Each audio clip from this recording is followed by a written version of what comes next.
Reclaim your confidence with STL Medical Weight Loss. Are you tired of endless dieting and minimal results at the gym? STL Medical Weight Loss offers a revolutionary program. With their highly effective injectable peptides, these medications have been approved by the FDA for weight loss, and you can lose 20 to 30 pounds in 90 days. Their telemedicine service delivers the medication right to your door, so you have privacy and convenience. Obesity rates are climbing in America. 1 in 2 Americans suffers from this problem. So call STL Medical Weight Loss at 636-628-6604 to book your consultation. And mention Tonja, and you will get $200 off your first 2 months. That's 636-628-6604 to book your first consultation. Mention my name, Tonja, and you will get $200 off your first 2 months. The website is stlmedweightloss.com.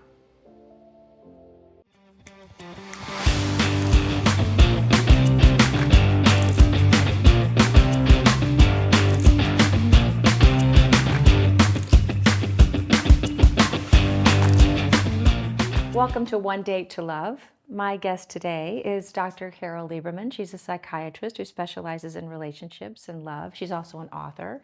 She's written one book called Bad Boys: Why We Love Them, How to Live with Them, and When to Leave Them. And this one is called Bad Girls: Why Men Love Them and How Girls Can Learn Their Secrets. Now, I've played a bad girl many times, so I'm excited to talk to Carole. Welcome, Carole. It's great to meet you. Thank you. It's nice to meet you too.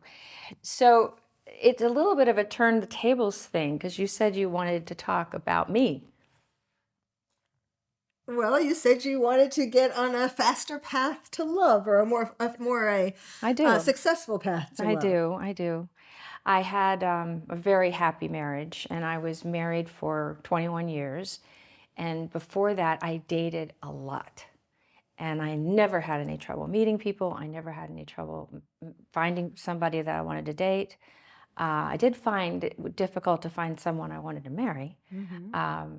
But I really wasn't ready for a long time because it was really important to me to have a career. I did have somebody I wanted to marry in the 80s, and that just didn't work out. It was sad. And then I just got really busy, with One Life to Live and General Hospital, and it wasn't that important to me. So when I went to New York to do One Life to Live, I really didn't date anybody too seriously for a while, but I wanted to get married and have children. So I was sort of on a mission. Every time I went out with somebody, they were sort of auditioning for fatherhood. And then my girlfriend said I was putting too much pressure on my dates. So I found that I could actually adopt children. And I talked about that with somebody earlier today.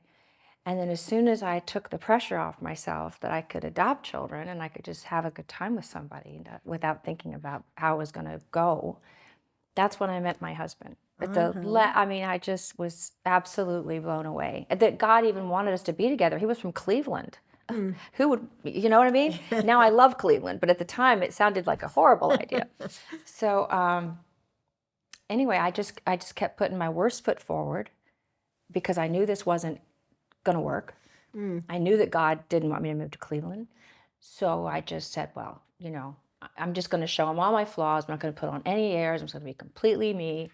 And then he's going to leave, and then I can get on with my life. I got on with my life in Cleveland. You did? Yes, we did. We moved to Cleveland, and we had a really huge life together. Together, we were so strong. I was able to introduce him to celebrities and people that he'd never met before, who his clients wanted to meet, who his customers wanted to meet, and it was a huge boon for his business.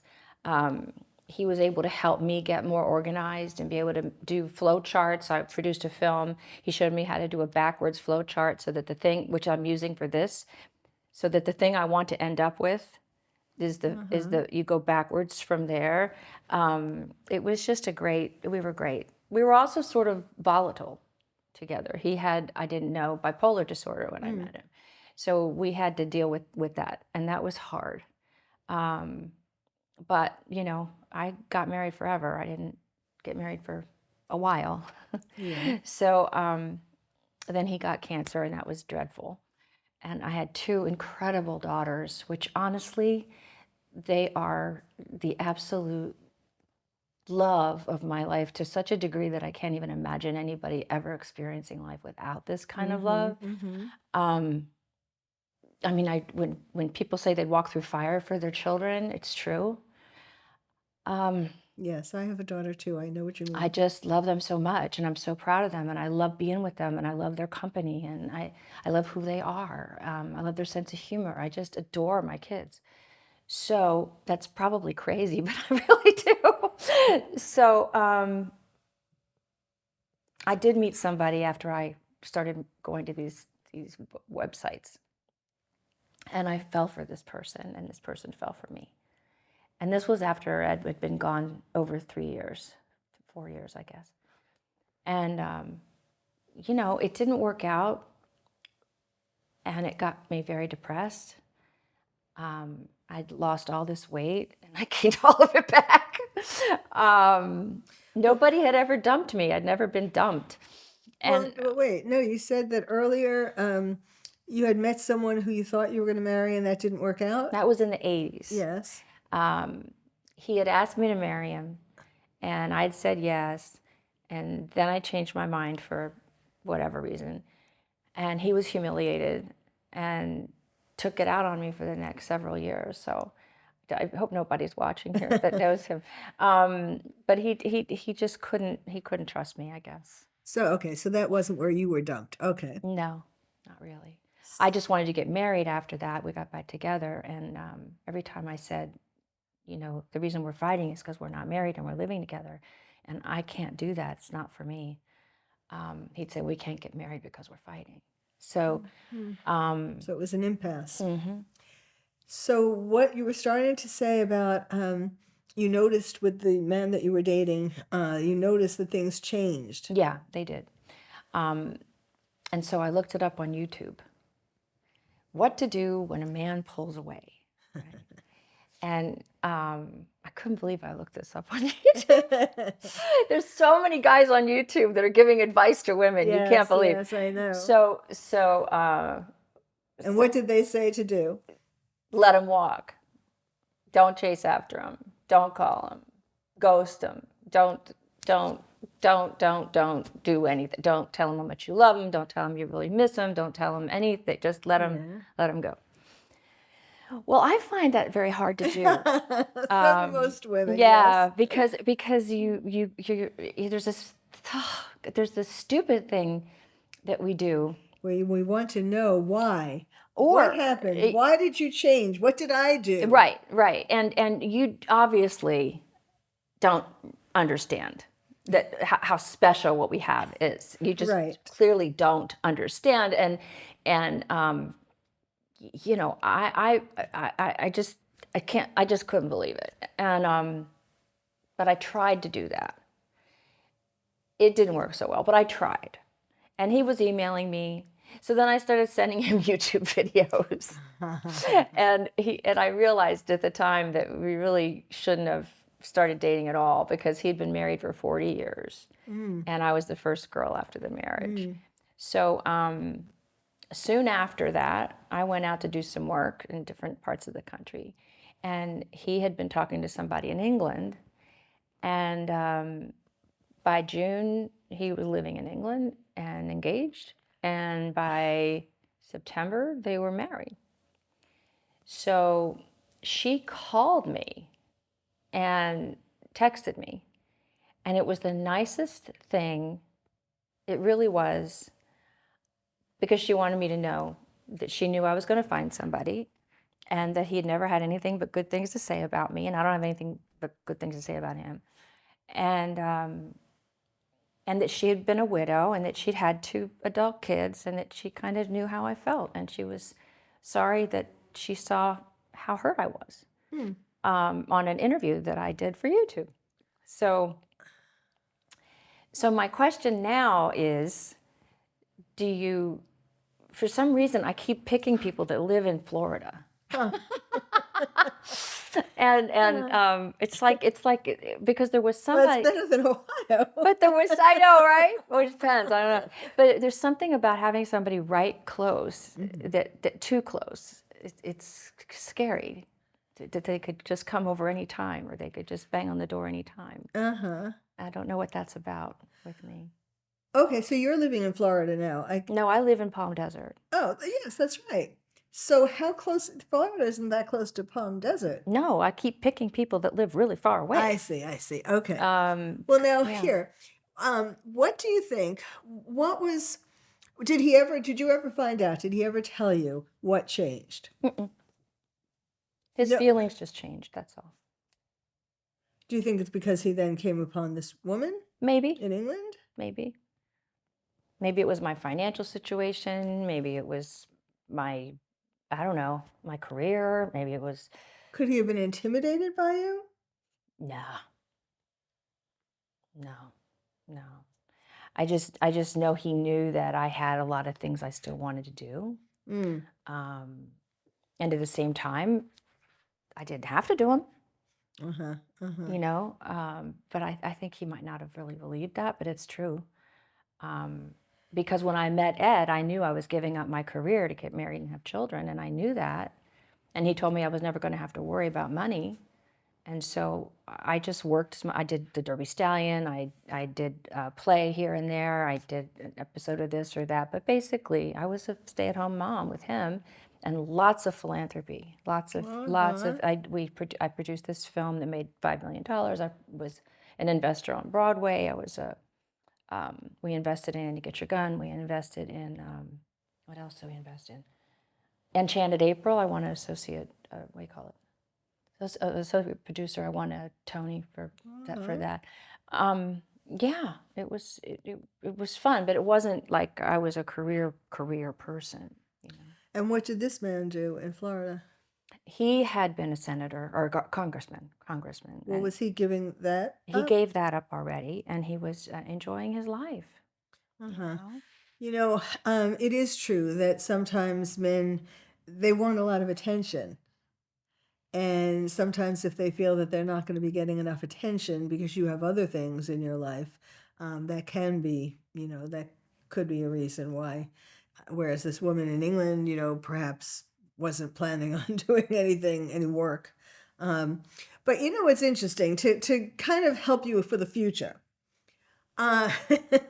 He's in England. Forget about him. I have. Okay, but for the future, to know men to stay away from. There are, first of all, let me tell you, I talk about 12 different kinds of bad boys, and I characterize them by fairy tales. Oh, Describe them okay. by fairy tales. Okay. And they go all the way from sort of what seems like the most benign, the fixer-upper lover, or the frazzled frog. That's from the fairy tale The Frog Prince. Oh, You kiss the okay. frog and he turns into a prince. Okay. Sort of the basic love story. So I don't want to frazzled anything. well, okay, and then it goes all the way up to there's the compulsive flirt, the grandiose dreamer, misunderstood and married, commitment phobe, etc., man of mystery. Wait a minute. Commitment phobe I've seen. What's the next one? Commitment phobe, wounded poet. What's that? That's like a creative type who I know lots of those. Who they're not successful though. Not, sometimes, but not. You feel sorry for them, and you. No, that wouldn't be me. Okay, it's the story is the Beast. Beauty and the Beast. Oh yes. yeah, no, I don't have that problem. Then the self-absorbed seducer. That was funny. Okay, I've never known one of those. Just kidding. In Hollywood? Yeah. I'm sure you have. Yeah, I have. A man of mystery, dramatic daredevil, prince of darkness. Wait. Dramatic daredevil? Yeah. Okay, the dramatic daredevil is the type. First of all, it's what fairy tale is it? The fairy tale of the dramatic daredevil is I believe that's Dracula? No, Dracula is the vampire. I know. That sounds like a dramatic daredevil to me. Dracula is The voracious vampire, Prince of Darkness, that is the OJ type, the abusive type. Yeah, we don't want that. Okay, so dramatic daredevil, this is where adventurous Aladdin. It's like Aladdin, taking you off. But that's not OJ. No, the OJ is the voracious vampire, Yeah, Prince no, of Darkness. No, thank you. No, thank you. Adventurous Aladdin is a guy, takes you on the wild carpet ride and then drops you off. All the bad boys. I think I know that one. I think I don't want to mention any names, but I think I know that one. Yeah, I think that might be what I had. And bad girls, for that matter, they are heartbreakers. So there are 12 different types of each, and they break your heart in 12 different ways. I'll be darned. So I can't believe you put this into like a book, it's like you figured it out. Yes. Unbelievable. That's amazing. You know that? I have had my share of bad boys. I start out by saying in my introduction, from pianists to professors, surgeons to sportscasters, film actors to foreign tour guides, my past is littered with enough bad boys to last a lifetime. Oh my God. Well, surgeons are the worst. Right? I mean, they truly think that they're God. Yes. And at one point during the operation, I suppose they are. They can give life or take life, right? I mean, it's true. Yeah. But they're the ones that won't take you home, want you to meet them somewhere. They're too tired. They're too busy. Yes. They have to get up too early. They can't drop you off at home. They can't take you home. Yes, they can't. Yes. You can come down to me and you can see me because I have to get up and have surgery at 6 o'clock in the morning. Yeah, right. I did, been there, done that. And then sometimes use that as an excuse to not have sex when you want to have it. Well, I've never had that happen. I mean, they want to have it when they want it, when and where. Yeah, that I've seen that I've experienced. But let me just, the bottom line to I love this. This is incredible. The bottom line to all of it is that a woman is attracted to the kind of bad boy that relates to the kind of dysfunctional relationship she had with her father. Oh, stop. Don't go back to that now. You're not going to say that everybody marries their dad, are you? No, not everybody marries their exact dad. Some people marry the opposite of their dad. And some people marry someone who has some characteristic that relates in some way to their dad. I did. So it always, there's always something. Mm-hmm. And the reason why this happens, first of all, dysfunctional relationships with your father makes you feel unlovable. So that is why you are attracted to, not you, in general, women are attracted to a bad boy. Well, they tell you when you're good and you believe them. And they tell you when you're not and you believe them. That's right. Yes, that's right. That's the problem. They have way too much power over you. But, the thing is... Just like daddy. Yes. Yeah, exactly. Yeah, I get that. And, it's really men, there are all these sort of current ways of thinking of sharing everything and equal and blah, blah, blah. Men do need, no matter how old they are, they still need the chase. They need the excitement of the chase. And with a bad boy, they keep you chasing. Because they are so unpredictable and they are so, moody and so have all these issues. And they become bad boys because of their dysfunctional relationship with their mother. So that's why they are the way they are. And then for bad girls, when a woman has had too many bad boys who broke her heart, or just one who broke her heart, tremendously, then they become a bad girl. Meaning that, there are two things. Either they kind of stop really trying to attract men, and they might say they, want to get married or whatever, but, they kind of stay home and they let themselves fall apart and not really try, not be successful. But either they do that to really kind of get out of the dating game, or they become a bad girl. And by a bad girl, again, that's meaning that they're heartbreakers. But they break men's hearts in 12 different ways. Okay, let's hear it. Let's hear it.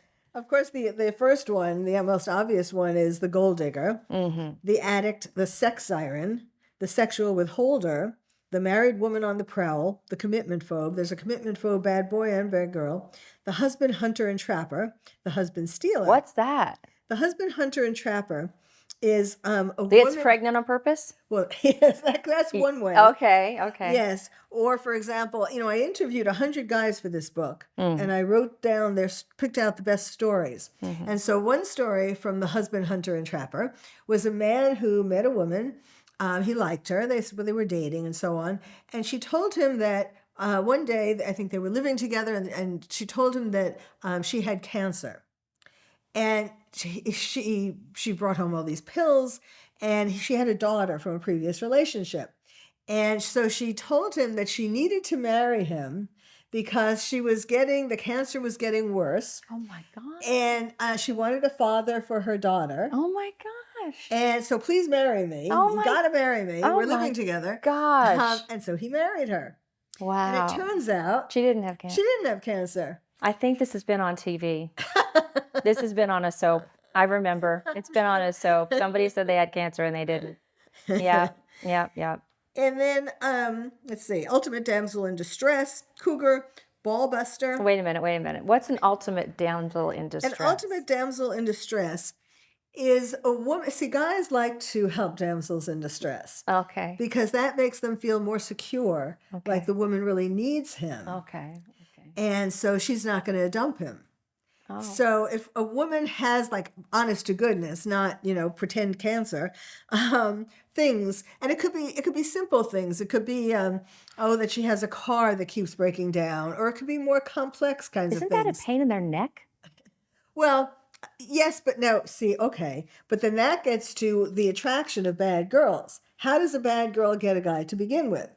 And the underlying way is she makes him feel like the hottest stud on the planet. Ah. So once a guy... I've done that on TV. Well, then you should be able to do it in real life. I don't too. want to do it in real life, but I've done it on TV a lot. That's been my character. Uh-huh. Yeah. And it works, right? Yeah. After Alex was lost her mind and went to a mental institution, she lost her law license because she tried to kill somebody. Uh-huh. It That's was a good reason, Fatal yes. Attraction thing. And I did Fatal Attraction on 2 shows. But then she comes out of the mental institution, and I decided that she should have a sense of humor because I was tired of playing the same thing on both shows, the Fatal Attraction thing. So I thought it was ironic that she'd been an FBI agent and an attorney, a big-time one, and now she couldn't work because she had an attempted murder thing, insanity plea, blah, blah, blah. Uh-huh. And I thought that was ironic, and I thought she thought that was ironic. Uh-huh. So I decided that she was going to be a lot more fun and a lot more manipulative and a lot more of a story maker-upper. Like she's going to create the story that she needed to create for whoever it was she needed in her life. So that's what I did. That's what my character did with Carlo Hesser. He was the head of the mob. And with Asa Buchanan, who was the town billionaire, she would find a way to get these guys. And it was different with both of them, the way she did it. But I think you'll find it in here. But I would never do that in real life in a million years. That was a very creative way to twist that character. Yeah. She lasted a long time. She lasted a long time. Well, they started writing for me. They started writing it that way. And God, it was so funny. It was so funny. It was a blast. We had the best time. Yes, yes. Yeah. Well, the kind of bad girl that's sort of similar to that is a bad girl scorned. And those are women who are borderline personality disorders. I played those too. And when a guy starts to dump her, that's who Olivia was. Olivia said she was pregnant and she wasn't. Yeah. So they first stalk the man, do the opposite of what you're supposed to do when the man dumps you, right? And then if that doesn't work, then they can become violent. They can get the man, and these were real stories, get the man to take them to a certain place. They get the man alone someplace. And Kathy Bates? Yes. Oh my gosh. Oh my gosh. So, or, variations thereof. And there's real people like that. There are real people like that. Wow. Well, we don't want anything to do with any of those guys or girls, right? But So what do you think today about this online dating thing? I'd love to hear your opinion about I that. think it has ruined love. Oh, really? I think Why? it has destroyed love. Because people, first of all, nobody looks like or acts like what they pretended to be online. I mean, you probably put something truthful, I but did. a lot of people don't. Yeah. And so when they meet the person, the right away they're thinking, "Oh, this isn't really what I expected." But okay, let's say it's not that. They think they get along, they have a good first date. I'm a big believer in FaceTime calls. Uh-huh. And then you really get to interact with the person. Yes, You know? yes. So Okay, so then that takes that problem away. But when you start dating, and there in any relationship, there are going to be things that you disagree on. It's just normal, especially when you're getting to know each other.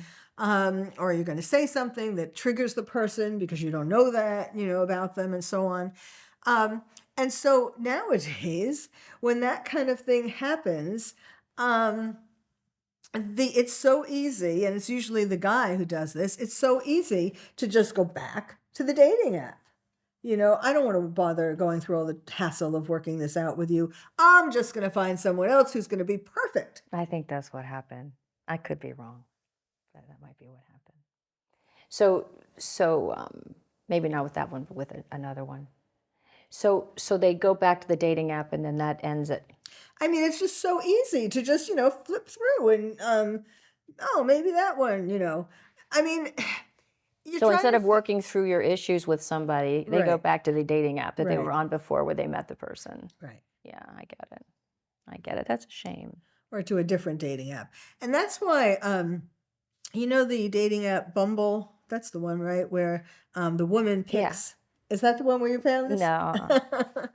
I know some women have had success with that, but it's not really the way to ideally to start off a relationship, because it's the woman chasing the man, picking the man. So how do you meet people? I'm not a barfly. How do you meet people? It's And married people don't introduce you to single people because they don't have any. And single people don't introduce you to other people that are single generally. You don't hang out with those people. So it's like if married people don't know any single people, and single people don't know anybody that wants to get married, it's well, kind of, there's this thing where, I mean, I don't think this is very prevalent, but sometimes like a group, a few if a few single friends get together with other single friends, and you like not with someone that you're dating to try to get them to pair up with someone else, but let's say a friend, you have a guy who's a friend who's